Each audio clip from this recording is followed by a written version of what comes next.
A very warm welcome to everyone. Now, I usually do this exercise at the end of each year where I ask creative agency heads about this one campaign that they really liked in the year gone by. And ironically, though they are in the creative business, they actually take a lot of time to come back with one answer.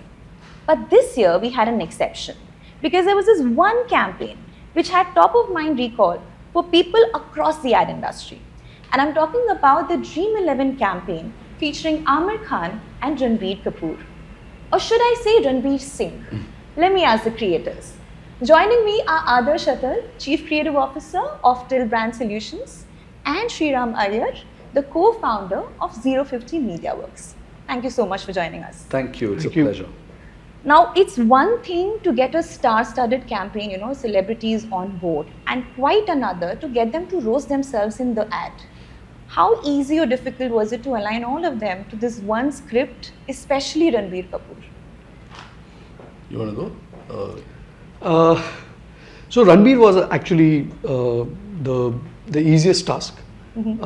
He was on board. The moment we told him the concept, he was on board. And in fact, we did ask him also, are there any topics, any jokes that you've heard today that are off limits? And he said, no, nothing is off limits. Please make it more edgier. Please make it more fun. In fact, when we went to Amir also loved the concept and everything that was there. Amir, in fact, wanted to get Ranveer Singh also involved in it. Okay. But we had to push back and we had to say, no, the concept is this. But yeah, honestly, I think all these celebrities today are quite, let's say, self-assured. They're not really conscious. They've seen really bad things on the internet. So at least when it comes to ads like this, they're up for having fun. But it must have been pretty chaotic on the set to have almost an entire cricket team and these actors. You had Jagu Dada and you had Arbaz, all of them were in the frame. Did it take some time to get them to get used to each other, or was it they got along like a house on fire? It's pretty well managed by now. I think we were by now in sixth or seventh season of this nature of work, and it was growing in scale with each year. So I think it is a logistical nightmare to manage so many stars, but with great help from a great production house, a very, very cooperative director, you can pace things out. Okay. Yeah. Interesting. I'd like to come to the conceptualization part and the before what happened on the sets part of it. Now, this is possibly the first time that two different creative agencies have worked on one campaign. Yeah. Tell us the backstory. It's a bunch of us, of course, at one point had to journey forward from the agency that was handling the account. But I think that the client recognized that our involvement, the ones who were leaving, they also needed to be involved, and they approached both the agencies and said, since you're mid-campaign development, why don't both of you see it through? And we were more than happy to, because we're all friends here. And it's nice that a client actually created the model and said that for a truly great campaign to come out, we need all the parties that were always involved to continue to remain involved, so that input in the boardroom doesn't change. Right. So I think I would credit the client for actually creating a new model that didn't exist. So in this case, would you say that the client had more faith in individuals as opposed to a creative agency setup per se? Not really. In fact, the client, and as Shriram said, right, we fully give credit to them to set this little thing together, because instinctively our first offering to the client, when they came back to us, obviously now the team being, let's say, disjointed, doesn't work for them. Our first offering was, we are very happy to pitch against each other, like any agency would be, right? Let the best idea win and all of that jazz. But in fact, the client thought about it and they got back, they said that, we don't want you guys to pitch against each other. We want you guys to work together, because there is merit in this entire team being together, including the client being part of that team, right? They didn't want to change that at all. And which is why, again, as Shriram said, the credit goes completely to the client here. Yes. But to actually make it work, were there any hiccups at all? Because you had started, you were in a different agency Yeah. altogether, which was just starting off. Of course, still it was much more established by that point. But were there any challenges at all for that Yeah, matter? no, so the thing is, no, this account, this particular business, I think we were genuinely passionate about. So for once, it was very clear that all of us wanted to work on it. And then the rest you work out, you figure it out. It's not like, I mean, we were starting out and therefore it was great for us to have a client who sort of made us feel like we were critical to the process. As far as our shop is concerned, we were grateful that Adarsh and the entire team sort of made the time. They were very busy at that point in time, but they made the time, they accommodated for a lot of things. Just purely time, essentially, nothing else, right?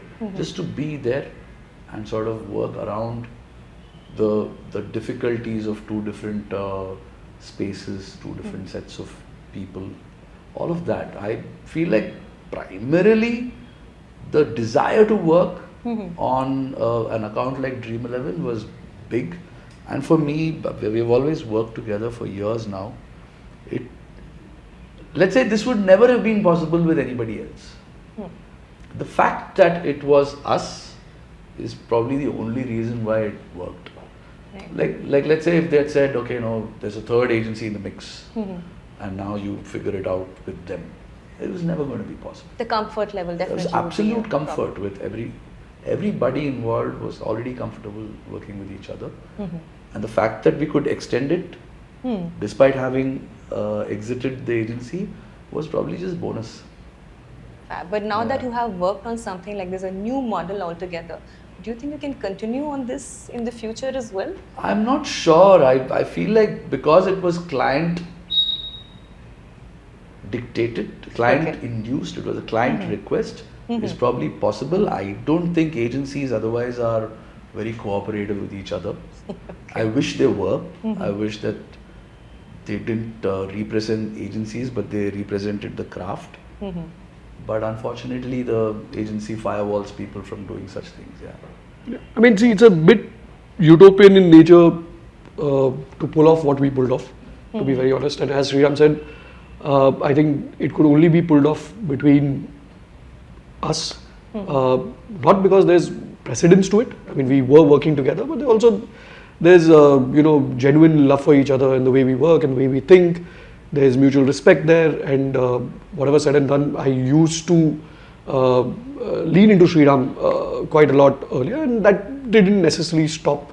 So essentially, just there was no pause in it, right? The pause was just a few conversations along the way, and again we just went back to what we were doing earlier. But yes, to your question, whether this can happen, yes, in a utopian way it can. I would imagine it would be teams like Shriram and me who could probably pull it off hypothetically. But to his point, it's very utopian, yeah, because there are lots of issues along the way that do creep up, and you need to be quote unquote this tight to figure those issues out. Right. And it has to be a smaller gang to figure it out, because the moment larger pictures of let's say bigger clients and bigger agencies come into the mix, I don't think it is that easy. Like to conceive of two large agencies, right, ever doing this, Unthinkable. it's perhaps unthinkable. Right. Yeah, because I think when you're that large, you start becoming an agency person and not a person, Right. right? And it's fair. I think that when you become that big, it's probably That's as years of hard work, difficult. of course, Yeah. to show. Right. But coming back to the ad, where did the germ of the idea really come from? Who was behind it? Who really thought we of that jammed. concept? In fact, going back to the basics is what happened this time, right? I mean, because we don't necessarily talk about the app itself in any of the Dream 11 work that we've done in the past, we still wanted to be closer to the category and the game, the app, and team building is an important part of that, right? So what we decided was, like, maybe there is an idea or a direction to take Okay. where two rivals are settling it on the field. right? And settling it on the field, which involves team building. It involves trying to get somebody to my team or saying you don't belong in my team. And we had a rough direction of where we wanted it to go. All we needed was the conflict. And to be very honest, the conflict just comes from a lot of tomfoolery. Banter, and it's not just us. I mean, he had a team of writers. Everyone contributes a gag. Everyone contributes a pivotal sort of thing. Like today, if you ask me, I certainly know that I didn't have the idea to create that conflict between Ranbir Kapoor and Ranveer Singh. It came from him and his team's banter. In my head, I perhaps thought that maybe simply because for the lack of an idea, I wanted to go back to, can we address the very center of what this is about? After that, I think every gag was written by him and his writers, and including Nitesh once he comes on board. So just a small thing like that's the other thing. Logistically, while we were thinking that there should be a face-off, right? Nitesh could not shoot that logistically because that would involve both of them on the same day for a long period of time. Okay. It is Nitesh who came and said maybe they should be talking about each other behind their back in different points in the party. So then some of the gags had to change. Nitesh did add some gags. Amir adds some gags. So actually a limitation suddenly contributed to the creation. actual screenplay that was written. Because then he said the standoff can't happen all in one space. So let's break away. There are breakaway factions that are fueling the fire of that conflict between these two stars. So tell us something hilarious that happened on the set. I'm sure there was so much that was involved. I actually found the non-center of the story more interesting. I quite like what Hardik Patel is doing and Bumrah is doing. Hardik Pandya, sorry. Gujarat, I could say. Hardik Pandya and Bumrah doing. The incidental gags, what Jackie Shroff is doing. Right? For me, those were more interesting than, let's say, what's happening at the center of the film. Okay. Between Amir and Ranveer. My story is more about a specific ad. It was one of the follow-ups. But essentially when we presented it the first time, it was a joke on Amir's height. Okay. Right? And Amir sir just genuinely is a breeze with all of these things, but during that time, I don't know why, I just sensed that maybe there might be, he doesn't know, I don't know if he likes the joke enough, right?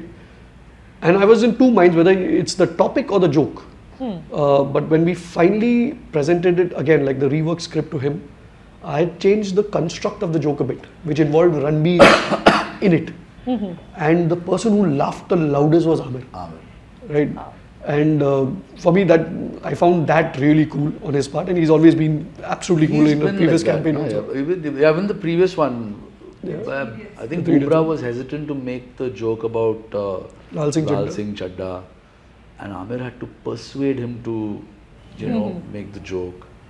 So Amir, I think he champions the edginess of any idea, and even if it's at the expense of his own sort of. Quite a sport. Yeah, he's a real sport, and he's intuitive. His sense of script and all is like mind-boggling. Yeah. So in that case, I'm sure you had, while it was a fantastic and very strong script there, were there any punchlines that kind of came up while shooting, or which were added in the process of the discussions and the shoot? See, not punchlines. In fact, let's say Rohit's role, right? And if you just see him in the background in the ad, how he's chuckling, what he's doing. Rohit's role is something that Rohit more or less, brought to the table on set. We didn't necessarily, like when you're writing that screenplay, you're just talking about the two main characters, right? You didn't imagine Rohit to shine so much in front of, these two great actors, right? But logistically, we are so, let's say, tight, right?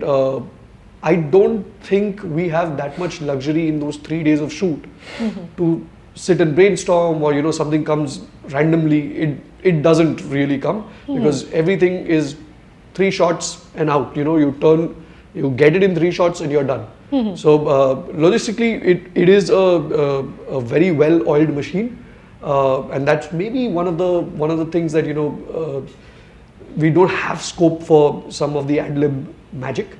Right. But the magic comes in different ways, right? The magic comes in ways, the way Rohit Sharma enacted his part out. The magic comes in a way, the way Jackie Shroff enacted his part out, right? That's not the way we envisaged it, but Jackie being Jackie did it in his own way. I went to brief him on his one line to this Purple Haze Studios. Okay. Just for that one line of his. It was like a session where he is rehearsing that line and throwing it back at me in some 5 different ways. Okay, that tissue line, right? Just that one cameo that he did, and I realized that, boss, this level of involvement in an ad is unheard of, you know, from top stars. Even earlier, they rehearsed it together at Aamir's house. Ranbir and Aamir were both there together, listening to the script and starting to jam already about how one would react to the other's lines. So it adds. I feel like the moment actors jump in, especially in an ad, right, and actors of this caliber jumping in to sort of rehearse and then come somewhere prepared with their timing and performance on the day of shoot, it shows. Okay, I think I will ask you one more. Which is that one ad from 2025 that both of you liked? Yeah, I don't know if it's 2025, but I really loved that "Pehle pankha aayega fir bijli." For me, it was reminiscent of somebody actually thinking about a film really beautifully. Yeah. I think off camera we spoke about whether it is 2025 or not. While I really like the muscle blaze, sorry, not muscle blaze, the whey protein ad, That's the whole truth. The whole truth, yeah. Whole truth ad done by Suyash and Manja and Protein Indra ke piche The kya protein ke piche kya hai. But my favorite ad of 2025, and I'm thinking it's in 2025 if I remember right, is the terrace ad, the language ad for Cadbury, written by Srijan and team at Ogilvy. I think that's a favorite. I think a lot of us like it It's a too. beautiful commercial. Fab, thank you so much. You are on Thank you, the Neeta. cover page of Impact this coming week. My God, is this Christmas tree also going to be there? So I'm Santa right now. What a bad looking cover page. Yeah. But congratulations. But we're looking forward to many more ads from both of you, and hope to have this conversation again next year. Yes, thank you. Lovely. Thank you so much, talking to Neeta. you.